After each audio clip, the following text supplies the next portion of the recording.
SolveYourTech.com, your source for how-to guides and tutorials. Welcome to our video about how to delete a recently closed tab in Safari on an iPhone 15. If this guide helps you out, then please consider subscribing and liking this video. If you've recently closed a tab in the Safari browser on your iPhone 15, then it might be showing up on the start page when you go to create a new tab.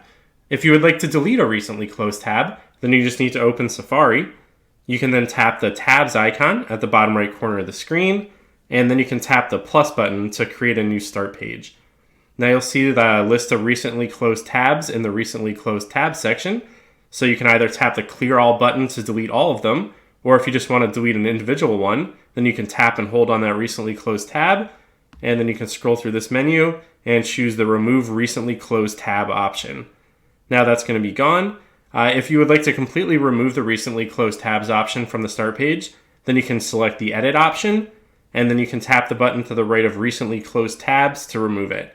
Now those recently closed tabs will no longer show on the start page when you go to create a new tab.